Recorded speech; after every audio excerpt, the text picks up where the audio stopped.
ನಮಸ್ತೆ, ನಾನು Deepa Nagesh, Ayurvedic beauty therapist. ದಾಸವಾಳದ ಹೂವು ಮತ್ತೆ ಎಲೆ ಎಲ್ಲಾ ಕಡೆ ಸರ್ವೇ ಸಾಮಾನ್ಯವಾಗಿ ಸಿಗುತ್ತೆ. ಈಗ ಡ್ರೈಡ್ ವರ್ಷನ್ ಕೂಡ ಸಿಗ್ತಾ ಇದೆ, ಬಟ್ ಫ್ರೆಶ್ ವರ್ಷನ್ ಅಲ್ಲಿ ಯೂಸ್ ಮಾಡಿದಾಗ ಜಾಸ್ತಿ ರಿಸಲ್ಟ್ ಸಿಗುತ್ತೆ. ಕೆಂಪು ದಾಸವಾಳದ ಒಂದು 8 ರಿಂದ 10 ಹೂಗಳನ್ನ ತಗೊಂಡು ಚೆನ್ನಾಗಿ ವಾಶ್ ಮಾಡಿ ಅದನ್ನ ಸ್ವಲ್ಪ ಮೊಸರಿನ ಜೊತೆಗೆ ಚೆನ್ನಾಗಿ ಬ್ಲೆಂಡ್ ಮಾಡಿ ಅಥವಾ ಗ್ರೈಂಡ್ ಮಾಡ್ಕೊಂಡು ಅದನ್ನ ನೀಟಾಗಿ ಹೇರ್ಗೆ ಅಪ್ಲೈ ಮಾಡ್ಕೊಳ್ಳಿ. 20 ನಿಮಿಷ ಬಿಟ್ಟು ಹೇರ್ ವಾಶ್ ಮಾಡೋದ್ರಿಂದ hair super soft and conditioning ಆಗೋದ್ರ ಜೊತೆಗೆ ನೆತ್ತಿ ಕೂಡ ತುಂಬಾನೇ ತಂಪಾಗುತ್ತೆ. ಕಣ್ಣು ಉರಿಯೋದು ತುಂಬಾ ಫಾಸ್ಟ್ ಆಗಿ ರೆಡ್ಯೂಸ್ ಆಗ್ತಾ ಬರುತ್ತೆ. ಇನ್ನ ಇದೇ ಜಾಗದಲ್ಲಿ ತೆಂಗಿನಕಾಯಿ ಹಾಲು ಜೊತೆಗೆ ದಾಸವಾಳದ ಎಲೆನ ಚೆನ್ನಾಗಿ ಗ್ರೈಂಡ್ ಮಾಡಿ ಅಪ್ಲೈ ಮಾಡ್ಕೊಳ್ಳೋದ್ರಿಂದ ಹೇರ್ ಪ್ಯಾಕ್ ರೀತಿ ಕೂಡ ವರ್ಕ್ ಆಗುತ್ತೆ. ಜೊತೆಗೆ ನೆತ್ತಿ ಕೂಡ ತುಂಬಾನೇ ತಂಪಾಗ್ತಾ ಬರುತ್ತೆ. ಯಾರಿಗೆಲ್ಲ ತುಂಬಾನೇ ಕಣ್ಣು ಉರಿ ಆಗ್ತಾ ಇರುತ್ತೆ, ಡ್ರೈವಿಂಗ್ ಮಾಡಿ ಮಾಡಿ ತುಂಬಾ ಸುಸ್ತಾಗ್ತಾ ಇರುತ್ತೆ, ನೆತ್ತಿ ಎಲ್ಲ ಬಿಸಿ ಅನ್ಸ್ತಾ ಇರುತ್ತೆ, ಅವ್ರಿಗೆ ಇದು ಒಂದು ಒಳ್ಳೆ ರೆಮಿಡಿ ಅಂತಾನೆ ಹೇಳ್ತಾ ಬರ್ಬೋದು.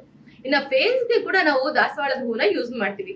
ಇದರಲ್ಲಿ ಕೆಂಪು ದಾಸವಾಳದ ಬದಲಿಗೆ ಬಿಳಿ ದಾಸವಾಳದ ಹೂವನ್ನ ಚೆನ್ನಾಗಿ ಗ್ರೈಂಡ್ ಮಾಡಿ ಅದನ್ನ ಸ್ವಲ್ಪ ಮಿಲ್ಕ್ ಪೌಡರ್ ಜೊತೆ ಮಿಕ್ಸ್ ಮಾಡ್ಕೊಂಡು ಫೇಸ್ ಪ್ಯಾಕ್ ರೀತಿ ಅಪ್ಲೈ ಮಾಡ್ಕೊಂಡು 10-20 ಮಿನಿಟ್ಸ್ ಬಿಟ್ಟು ಫೇಸ್ ವಾಶ್ ಮಾಡೋದ್ರಿಂದ ಸಮ್ಮರ್ ಅಲ್ಲಿ ಆಗಿರುವಂತ ಟ್ಯಾನ್ ಕೂಡ ರೆಡ್ಯೂಸ್ ಆಗುತ್ತೆ, ರಿಂಕಲ್ ಕೂಡ ರೆಡ್ಯೂಸ್ ಆಗ್ತಾ ಬರುತ್ತೆ.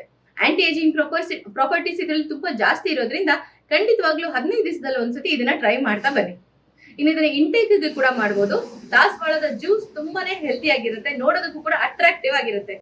ಕೆಂಪು ದಾಸವಾಳದ ಹೂನ ಚೆನ್ನಾಗಿ ವಾಶ್ ಮಾಡಿ ನೀರಿಗೆ ಹಾಕಿ ಚೆನ್ನಾಗಿ ಕುದಿಸಿ ಅದರಲ್ಲಿ ನೀವು ತುಂಬಾನೇ ನೋಡೋದಕ್ಕೆ ಎಕ್ಸಾಟಿಕ್ ಆಗಿರುವಂತ ಜ್ಯೂಸ್ ರೆಡಿ ಆಗಿರುತ್ತೆ. ಈ ಕಷಾಯನ ಬಿಸಿ ಕೂಡ ಕುಡಿಬಹುದು.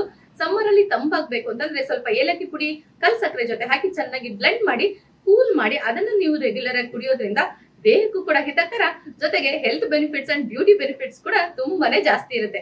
ಹೀಗೆ ಬಂಡಲ್ಸ್ ಆಫ್ ಬ್ಯೂಟಿ ಬೆನಿಫಿಟ್ಸ್ ಇರುವಂತಹ ದಾಸವಾಳ ಹೂನ ಮತ್ತೆ ಎಲೆನ ಖಂಡಿತವಾಗ್ಲೂ ಯೂಸ್ ಮಾಡಿ. ಇದೇ ತರನೇ ಸಾಕಷ್ಟು ಬ್ಯೂಟಿ ಅಂಡ್ ಹೆಲ್ತ್ ಅಪ್ಡೇಟ್ಸ್ ಬೇಕಾ? ಹಾಗಾದ್ರೆ ಈಗಲೇ ಸಬ್ಸ್ಕ್ರೈಬ್ ಮಾಡ್ಕೊಳ್ಳಿ ವಿಶ್ವವಾಣಿ ಟಿವಿ ಚಾನಲ್.